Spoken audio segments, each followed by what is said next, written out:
quiet, Go on man. mute, Be nigga. quiet. All right, Yeah. y'all. Anybody else got any boxing talk topics? I've been on here almost 4 hours.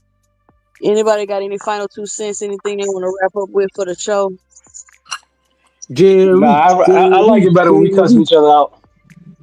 All right. Anybody? Big Supreme, you got some final thoughts? I got some final thoughts. That Ray Davis, you don't know shit about boxing. You need to come up here and get cooked. You want to talk shit? Freaking Flyer, this man been cooked. He tired. Freaking Flyer, you just need to retire for like 2 weeks. You need to go. Ray Davis is actually in boxing. You know that, right? Ray Davis is actually in boxing. Well, I hope. Who is he? You don't even know. You all got the nerve talking about He's hating on a man you don't know no idea about. You're Haney in boxing and he don't know shit about boxing. Raise him up with him then. My final 2 cents is I hope things work out for Tank. I'll lace him up with you. To clear up all these bad rumors that are out there about him. I certainly hope things go well for him and he straightens his life out. We can get back to being in the sport. I certainly hope everybody had a good time with today's pop-up because it was quite raucous. And I guess we'll see you Friday. At least I will. All right. Thank you, Mr. Greg. All right. Shout out to everybody that joined me on the panel. Final round. Anybody got some final 2 cents they want to get off? Yeah, Devin gonna get beat to death in November. Oh, one-sided ass whooping. It might look close on paper. This shit gonna be so one-sided. And remember, I said this shit. I'm gonna be right here with a bucket to collect all these Hanos clan cheers too. somebody said Brian Norman a plus 400. Is that true? Nah, Brian Norman is the favorite. Devin's the underdog. I hope he a plus 1,000 because I'm definitely putting money on motherfucking Haiti. I keep hearing it both ways too. You gonna bet on the KO or the decision? KO. What? Decisions. You gonna bet on the decision? I don't know. I'm gonna check out the odds.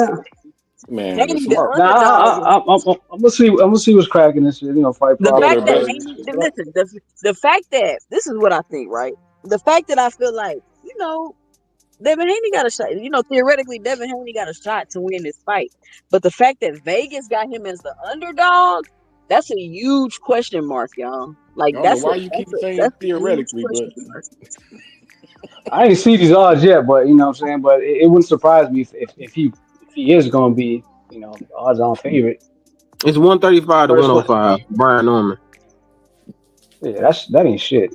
No, I'm talking. Nah, it's negative 135 to 105. That's about 60-40. By really. the time the fight gets here, it's gonna get bigger. So if you want to get it on, you better get it on it now. Nah. I don't know. We're gonna see when the time comes. September is fastly approaching. Canelo Crawford coming up, and man, I hope this fight is everything everybody thinks it's gonna be. Because if it's boring or if it don't live up to the expectations, it's gonna be a sad day, man. Seriously. But in 2 cents, can somebody actually pull up the Vegas picks though? Because I be hearing it both ways. A lot of people be saying that Devin is the underdog, and then I be hearing people saying Brian Norman is the underdog. No, I can tell you the odds right now. I'm looking at it right now. Norman is the favorite, gang. It's negative 135 Norman plus 105 Devin. I'm gonna come up here capping, nigga. No, I'm just saying. You just heard somebody say no and disagree. So I wanted to know what it really was. That's all. He still got a long way. Haney probably gonna pull out before this can even happen.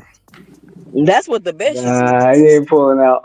Somebody put They need to have a bet on that. What's the odds Haney gonna pull out? They need to put that up there. Why would he pull out? It's sweet, bro. This is a sweet fight for Devin. Teach say that's interesting that Norman the favorite for the betting odds. Ain't that interesting, Teach? That's what I'm saying. But listen, y'all, I want to thank everybody for joining me today. Thank you to everybody that supported the channel. Thank you to everybody that punched that like and subscribe button. If you're listening to the replay, be sure to let me know and drop it below your 2 cents. Help support the channel by hitting the Cash App at $2 cents boxing, or you can hit the heart with the $sign in it just to leave a super thanks to let me know you enjoyed the show and you appreciate the content. And listen, if you don't want your host all in the videos cussing you out, timing you out the chat, kicking you off the panel, leaving you in the background. Come on over to 2 Cents Boxing, where we talk everything boxing, and everybody's entitled to their own opinion.